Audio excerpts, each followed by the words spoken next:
bringing you all the action, all that you need to know, all that you want to know. The energy of Maximum City is infectious. I bring in that energy in our news coverage from financial capital Mumbai. India's IT capital is always buzz. It's literally a city that never sleeps. And I keep you ahead on all the Bengaluru buzz. Covering from the southernmost part of India over the last 23 years, I bring in-depth and 360-degree coverage from the Dravidian heartland. The land of Mishti is also known for its bitter politics. I have seen much water flow under the Howrah Bridge, covering Bengal in all its vivid colors.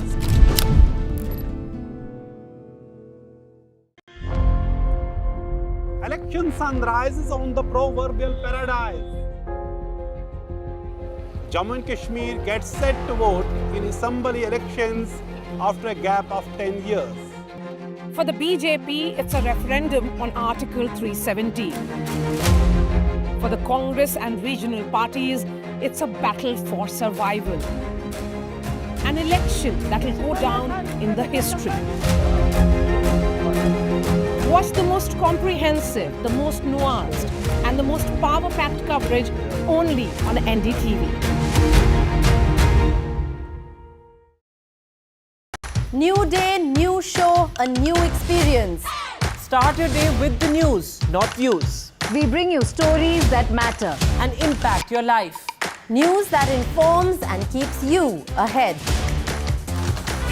From Maximum City, Mumbai, To the seat of power, Delhi. NDTV brings you the best breakfast show. Breakfast news on NDTV, 8 a.m. every day.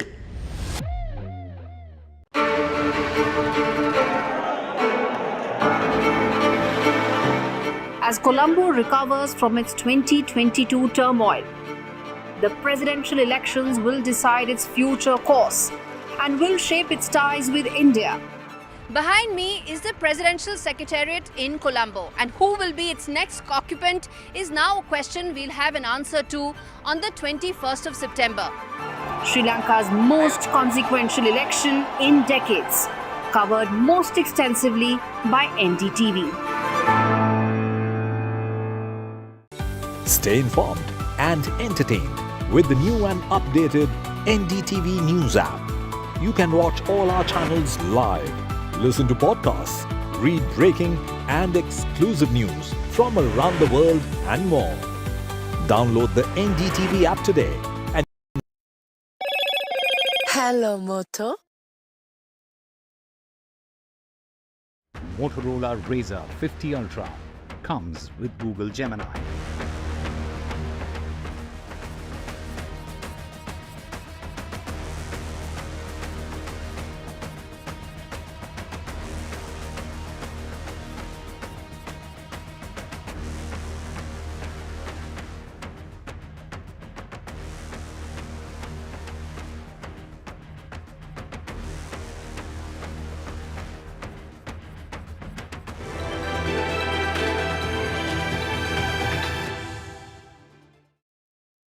As Sri Lanka goes to elections on the 21st of September, I am in conversation with leader of opposition and one of the main contenders in these elections, Mr. Sajith Premadasa.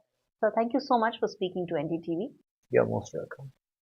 So my first question to you, we speak at a time when these elections are being very closely followed and very closely monitored across the world, especially in India. What, according to you, makes these elections so very important and crucial for the world to follow and also for Sri Lanka from a future point of view, sir? Sri Lanka as a country is facing multiple crises in the economic sphere, the social sphere, the political sphere, and we don't have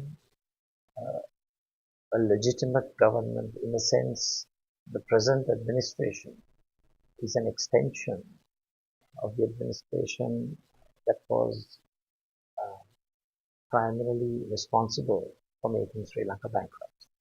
It's the very same majority, parliamentary majority, that promoted the policies that led to bankruptcy that are sustaining this present administration.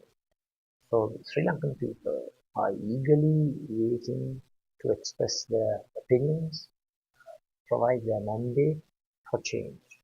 change that will make people better, change that will make the country prosperous. Those are very serious statements, given the fact that in the last 2 years, the present president, Mr. Ranil Wickremesinghe, has said, and the world also feels that one of his biggest success has been that he's brought some stability to the Sri Lankan economy, and he's ensured that the recovery has been expedited. And you are saying that he's part of the problem and not the solution. Essentially, that's what you're saying. If one gets off their laurels and get onto the streets and talk to the poor, the downtrodden, the self-employed, the labor force, the entrepreneurs, the rural, urban, estate sectors, if you look at the major sectors of society, other than those who are super rich, will have been impacted detrimentally. And if I may provide you with some statistics, stats were ascertained by the government statistical department has illustrated that more than 260,000 micro, small and medium-sized enterprises have closed down. Millions have gone into unemployment. Millions have become poor. The government does not have a practical poverty alleviation strategy. The micro, small and medium-sized enterprises contribute to 50% of GDP, employs over 4 million. So people are suffering from the policies of the government that has basically suffocated the people. That is because the governor's policies, in order to attain stability, has been to contract the economy, make the economy small, make livelihoods small. So, if you're achieving stability at great human cost, at cost where people are suffering, I don't think that's the right way to do it. Where we differ, yeah, I was coming to just your action plan. Where we differ is we will grow ourselves out of the problem. We have to go on a massive economic growth trajectory, the growth path. Huge amounts of FDI coming in, foreign direct investment, export-led growth, restructuring of society to ensure that entrepreneurship thrives, that the stranglehold that the bureaucracy and various rules and regulations that have basically suffocated entrepreneurship, those have to be freed. Ensure that businesses flourish. Ensure that the micro, small and medium-sized industry given adequate support, affordable capital, affordable working capital, and also ensure that the whole country has an integrated policy towards prosperity. What you have right now is not inclusivity, it's exclusive. Even in this situation of bankruptcy, it's the super rich getting richer. Corruption is rampant. Normal competitive procedures are shelved. Unsolicited proposals are utilized to ensure that the bigwigs in society prosper. Okay, but how do you go about solving that? I ask you this because one of the biggest concerns has been that Sri Lanka has a fragile economic health, and there is only that much of funds that are available to be able to do the kind of development that you envisage and you propose. So how do you think you will go about fixing the funding problem and also ensuring that the economy grows instead of contracting, as you say it is? You're quite correct by stating that it is fragile. So that fragility does not give you an excuse to be corrupt, to loot the public treasury. Is that what's happening? To rob the country, of course. Okay. To rob the country. What we propose to do is to ensure that we follow good governance practices, ensure that the major indices that have a contributory factor with regard to foreign direct investment, the good governance indices, ease of doing business. In the anti-corruption index, we should rank very high in being anti-corrupt. Generally speaking, we should have responsible government, transparent government, and government that is accountable. All three are lacking. I'm very confident through a leadership that becomes a role model for the whole country and for the rest of society. I and my team will ensure that there will be greater transparency and openness in all of the government transactions. People should know where their public funds are spent, where those monies are utilized. We will make sure that all governmental transactions will be put through a public digital infrastructure program so that everyone has access to information on what the government does.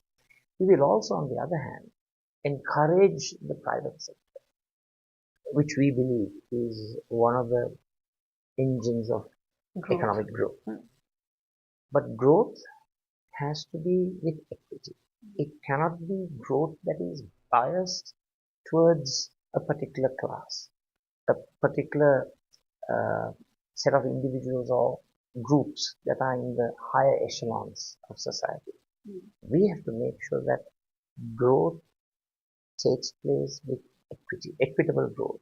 And we have to ensure prosperity is shared, not prosperity that is exclusive to a particular group of favorites. It cannot be crony capitalism as we have right now. It has to be capitalism with a human face, inculcating the social democratic ideals. Ensure that wealth is created, but wealth that is created is equitably redistributed in society in order to ensure that social justice is also achieved. That's a very, very lofty goal and an ideal scenario that you said in terms of ensuring that there is justice, equitable justice, and at the same time, some of these engines of growth are actually unshackled. But one of the criticisms that your party has faced is that while all these ideals are wonderful, they get the economy back on track, but they also lead to possibly economic mismanagement in the sense that if cost of living has to be addressed, it cannot be by increasing subsidies, it cannot be by making things free, especially at a time when public finances are at a precarious state. Respond to that criticism, sir, that has been leveled, that you are in favor of so many subsidies and freebies that it could jeopardize the health of the economy.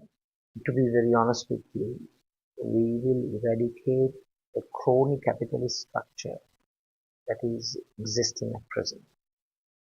We will ensure that growth is the major phenomenon in our economic program.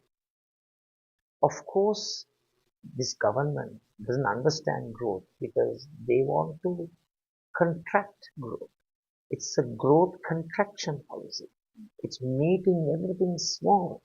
To show everybody that everything is stable, you're making everything small. That is not the way to go.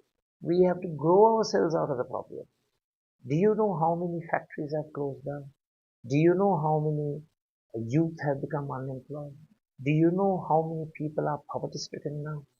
So, stability with malnutrition, maternal and child malnutrition, stability with huge unemployment, stability with growth contraction, stability while losing livelihoods, stability while having lower standards of living. I'm sorry, I don't agree with that. Ours is totally converse.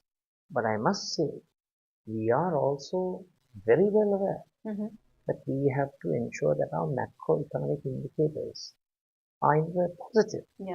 So we know very well the major macroeconomic indicators. We have to have a balance.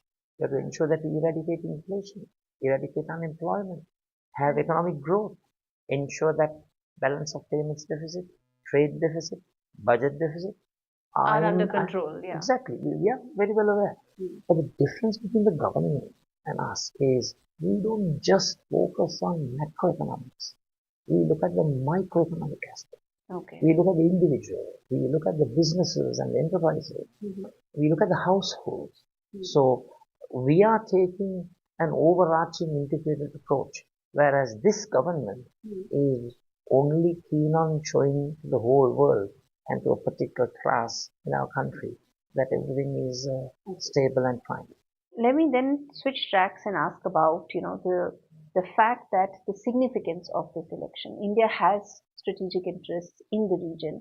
India has had and has very close ties with Sri Lanka. How do you view the India-Sri Lanka relationship from here on in the backdrop of what has happened in the last 2 years, the recovery that has happened, how it led to the 2022 turmoil, and most importantly, the trajectory from here on between Colombo and New Delhi? When you talk of recovery, I must say in these very difficult times and dire times, India has been one of the countries that has been very generous and very supportive. And I would like to extend a very big thank you to the Indian government, Sri Modi's government, and also to the people of India, and to the various states that have come forth to help our country, the state governments. Yes. So a big thank you. Now, having said that, I don't think Sri Lanka is in the correct path to recovery. A path that is ridden with human collateral damage. You mentioned that about inequality and lack of justice. So that type of recovery we cannot accept. That is not recovery. That is putting the burden of everything on the working people of the country while saving the super rich. You mentioned that can't happen. You mentioned that. That can't happen in that manner. So we will ensure that we have a very balanced policy. Now I'm asking the India-Sri Lanka relationship. So where India comes in is our external affairs policy will be to promote our national interest. We will do what is right by our country. And it is in the interest of our country to have cordial relations with India and the rest of the powers in the world and the rest of the nation states. We do recognize that we have a special relationship, a kinship, a camaraderie between our two countries, and we have a history of positive, progressive, and good relationships. And we have to build upon that. And I think we will ensure that mutual interests that matter to both of us are accomplished in our external affairs. That's wonderful. And where does then that leave the other big question, which is around China? It is a fairly significant player in the region. And the last couple of years, I've also seen a rise in Chinese investments, rise in Chinese naval presence in the region. How do you view the China equation for Sri Lanka and for the entire region? Well, as I mentioned to you in our external relations, we have a special relationship with India, no doubt. But we also have to work with all of the other major nation states. I'm one of the few, actually I'm the only politician who has even proposed that India be included in the United Nations Security Council, because that is a clear reflection on the geopolitical status and reality of India. Having said that, we as a country, we will work with all other countries. We work with all other democracies. We work with all other nation states to ensure that Sri Lanka's national interests are achieved. And we will in no way work towards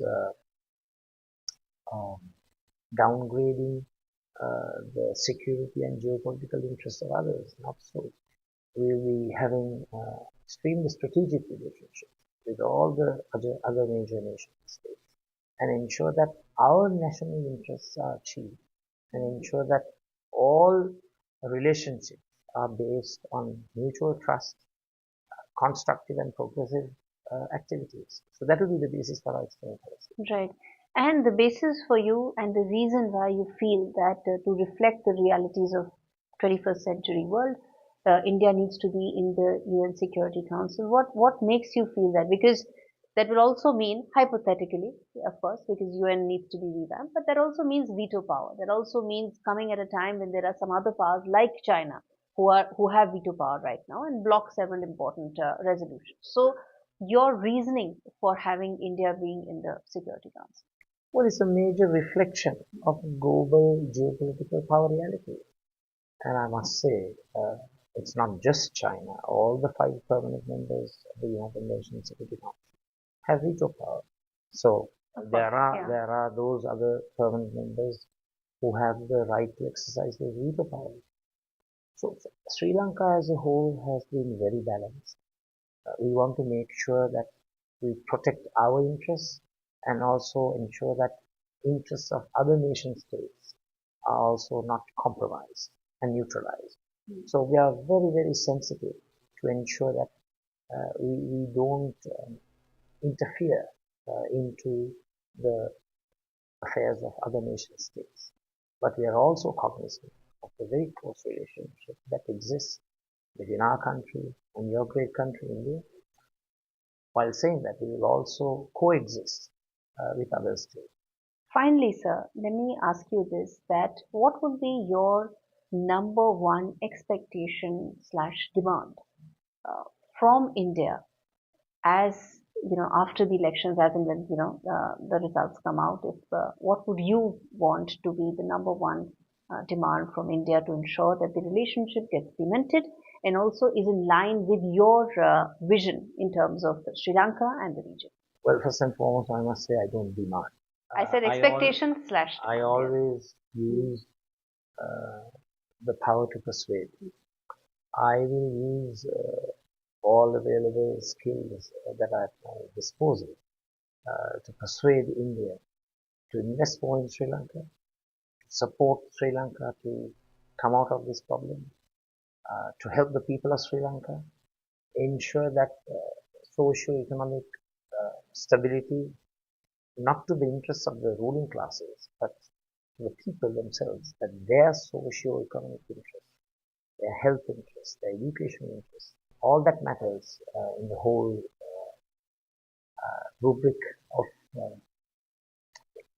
humanitarianism, that those rights of the people are protected and enhanced. So I would use my power to persuade your great country, India, to protect Sri Lankan people's human rights, not just political and civic rights, their economic rights, their social rights, their right to life, right to alleviate poverty, right to alleviate unemployment, high inflation, right to have a country that spurs growth, equitable growth, and shared prosperity. And that's the arena in which we hope to cooperate with India.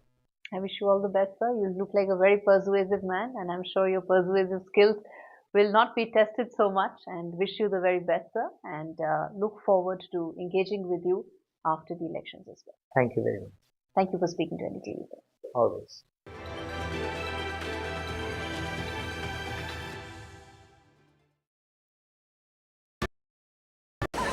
Cappuccinos to go, please. I don't care for no songs and proses. I don't care for no sweet boys with roses.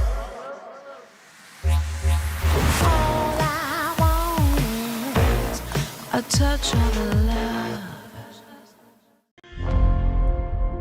Election sunrises on the proverbial paradise.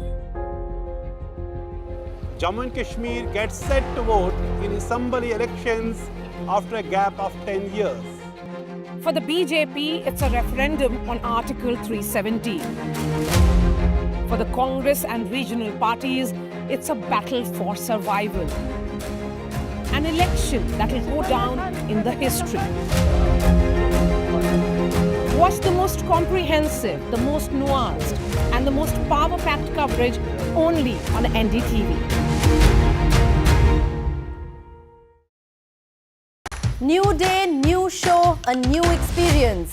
Start your day with the news, not views. We bring you stories that matter and impact your life. News that informs and keeps you ahead. From Maximum City, Mumbai, to the seat of power, Delhi, NDTV brings you the best breakfast show. Breakfast news on NDTV, 8 a.m. every day.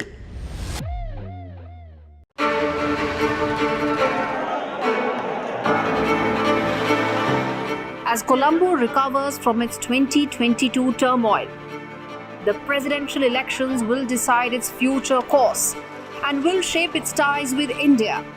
Behind me is the presidential secretariat in Colombo, and who will be its next occupant is now a question we'll have an answer to on the 21st of September. Sri Lanka's most consequential election in decades, covered most extensively by NDTV. Stay informed and entertained with the new and updated NDTV News app. You can watch all our channels live, listen to podcasts, read breaking and exclusive news from around the world and more. Download the NDTV app today and get access to the best journalism and storytelling on your smartphone or tablet. The NDTV app. News that matters to you. I've been reporting on all issues big and small from Andhra Pradesh, Telangana, rest of South India, bringing you all the action, all that you need to know, all that you want to know. The energy of Maximum City is infectious. I bring in that energy in our news coverage from financial capital Mumbai. India's IT capital is always buzz. It's literally a city that never sleeps. And I keep you ahead on all the Bengaluru buzz. Covering from the southernmost part of India over the last 23 years, I bring in-depth and 360-degree coverage from the Dwivedi heartland. The land of Mishti is also known for its bitter politics. I have seen much water flow under the Gaurie Bridge, covering Bengal in all its vivid colors.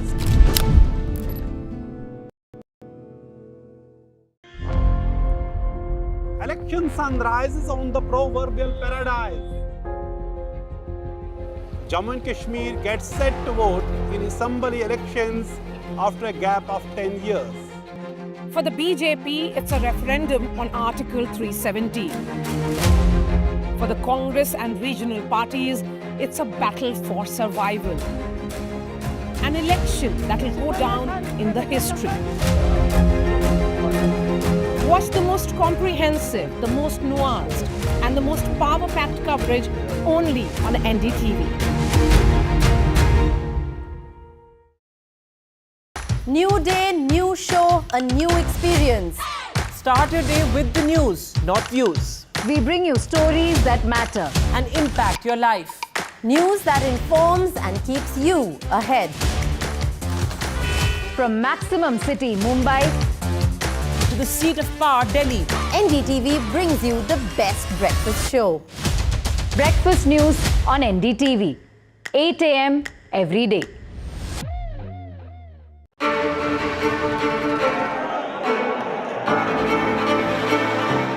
As Colombo recovers from its 2022 turmoil, the presidential elections will decide its future course and will shape its ties with India. Behind me is the presidential secretariat in Colombo, and who will be its next occupant is now a question we'll have an answer to on the 21st of September. Sri Lanka's most consequential election in decades, covered most extensively by NDTV. Stay informed and entertained with the new and updated NDTV News app. You can watch all our channels live, listen to podcasts, read breaking and exclusive news from around the world and more.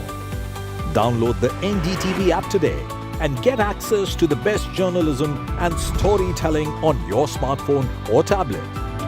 The NDTV app. News that matters to you.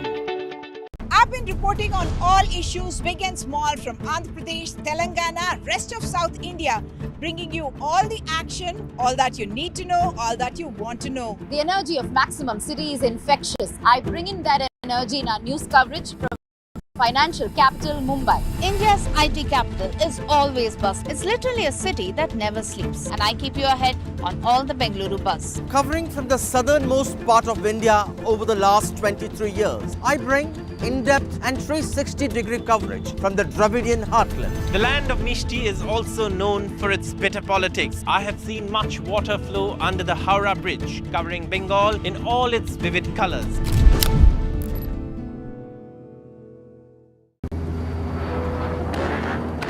I don't care for no songs and proses. I don't care for no sweet boys with roses. All I want is a touch of love. New day, new show, a new experience. Start your day with the news, not views. We bring you stories that matter. And impact your life. News that informs and keeps you ahead. From Maximum City, Mumbai, To the seat of power, Delhi. NDTV brings you the best breakfast show. Breakfast news on NDTV. 8 a.m. every day.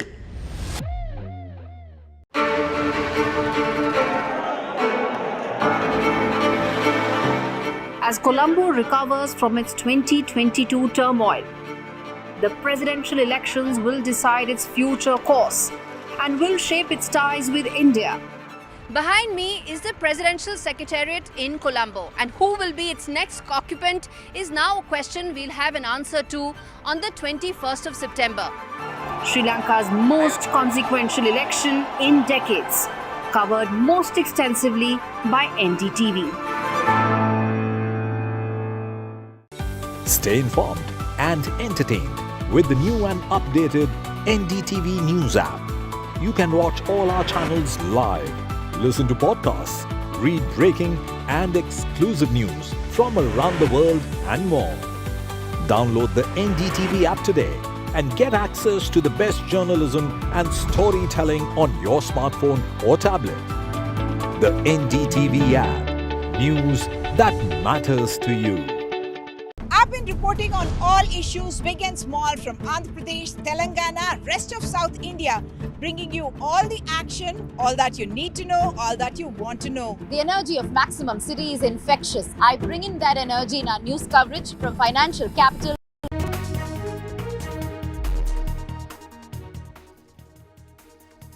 Prasad politics peaks, centre wades in, Health Ministry vows action, plea filed in Supreme Court seeking immediate intervention. Under fire, in fact, Jagan Mohan Reddy denies charges, calls it diversion politics. Karnataka government to test Prasad at major temples as well. Bombay High Court strikes down Centre's fact-check unit. Centre had moved to form fact-check unit under IT laws. The Bombay High Court says that amendments to IT rules violate constitution. Delhi University student dies in car crash near Rajghat in Delhi. Student was returning home after his birthday party. And there is another road tragedy, this time in Gurugram. Car kills a youth. SUV driving on wrong side kills a biker. And it's Sri Lanka's big election tomorrow. High stakes battle after the 2022 protest. NDTV ground report from Colombo.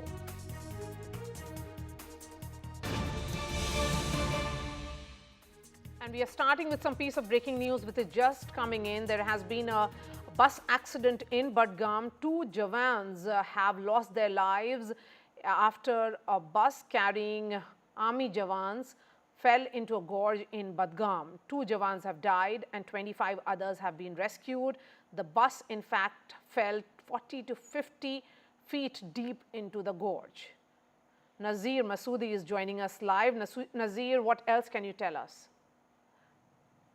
Well, A bus was carrying around 30 years of personnel in a place called Vatrahal Khan Sahib in Badgam district this afternoon when it skidded off the road and fell into a gorge. Initial reports suggest 2 soldiers have died in the accident. More than 25 are injured. So injured have been rushed to the hospital, and it was the locals of that area who rushed for the rescue, as you can see in the visual. Locals, they were the first respondents of this accident, after the accident, and rescued the BSF soldiers, and the injured have been taken to hospital. Initial reports suggest 2 soldiers, BSF jawans have died. Condition of some of the injured is stated to be critical, and they are being treated at various hospitals in Badgam, and some have been rushed to Srinagar. All right, Nazir, thank you for getting us all the details. Shifting focus to our top story right now, Tirupati Prasad politics has escalated.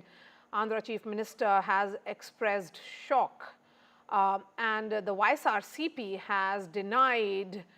In fact, Jagan Mohan Reddy held a press conference denying all these charges and has sought a court-monitored probe. Adultery, 4 tankers have been kept aside, and then they were kept aside so that they can be used when the reports come clear. But the reports unfortunately didn't come clear, then we rejected, we sent away. And then we stopped from that supplier.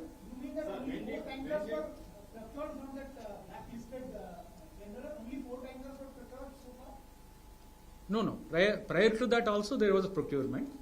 So after we identified samples sent outside which were found to be adulterated, then we didn't use that tanker, which has we identified sample on the basis of doubts.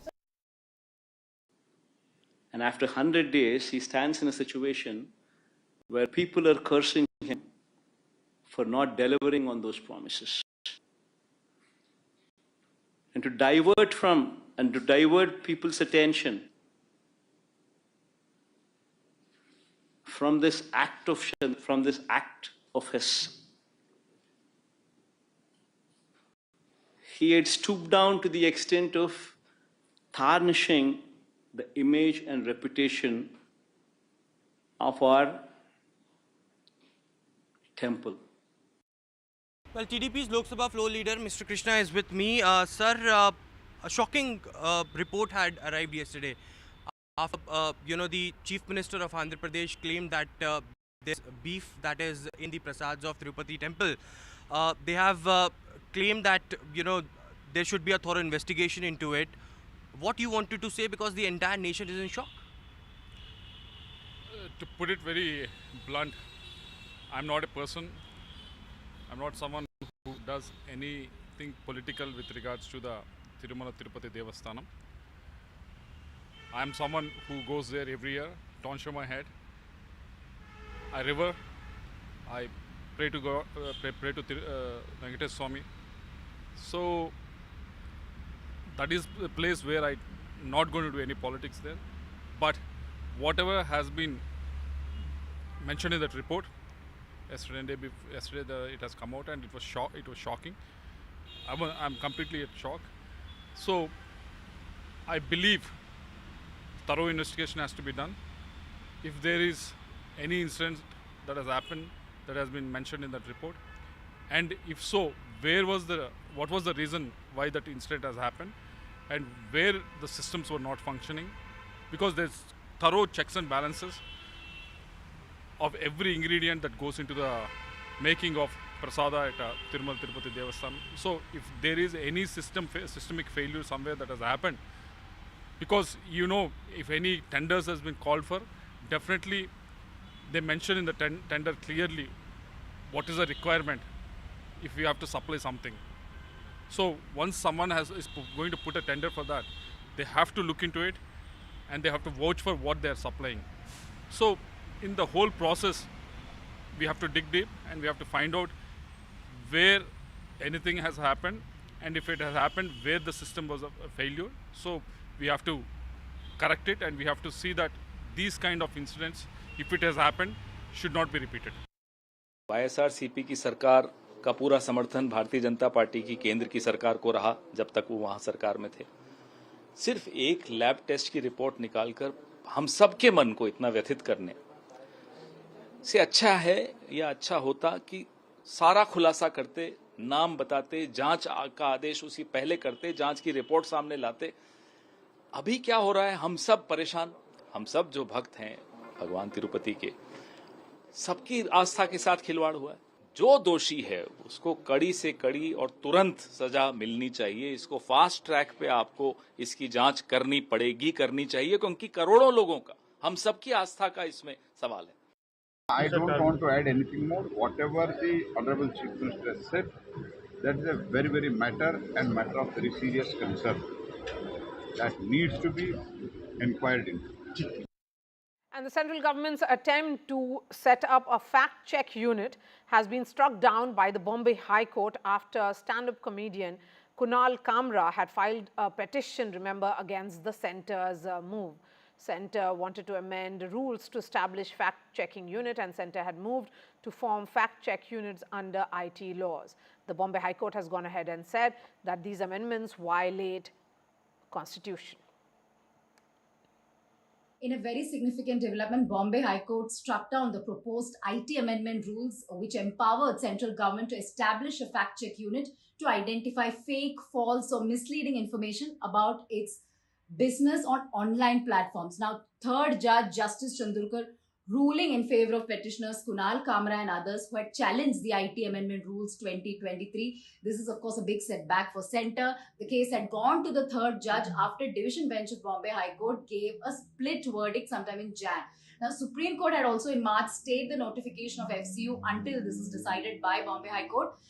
The judge today, while delivering the order, said, "I am of the opinion that the amendments are violative of Article 14, 19 and also 21 of the Constitution, and also do not satisfy the test of proportionality." In fact, the petitioners had challenged the amendments, citing unreasonable restrictions to freedom of speech and expression.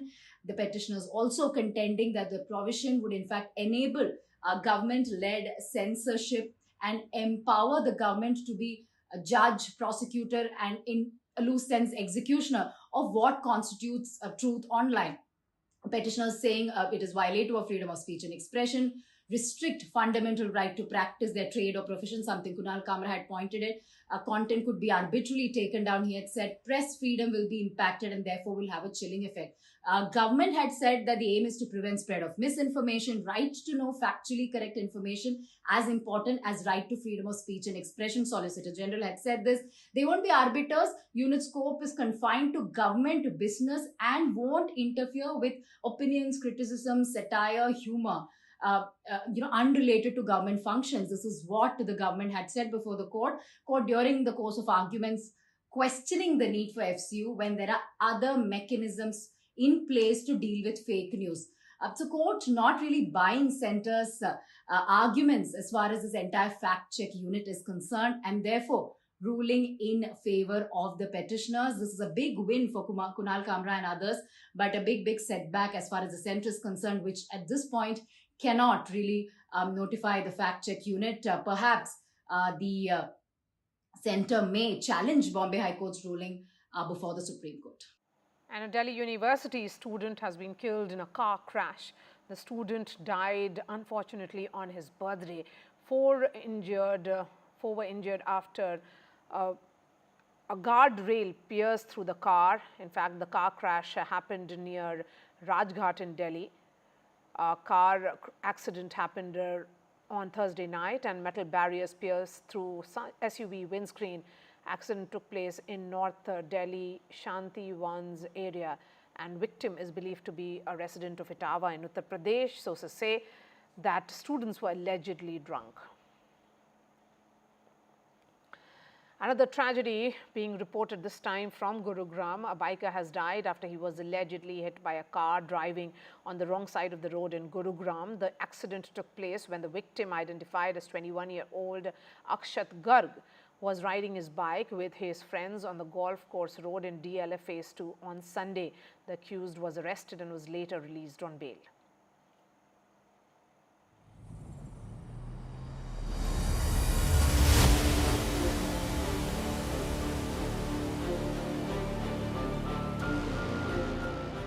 caught on camera this shocking accident in Gurgaon that took the life of 23-year-old biker Akshat Garg.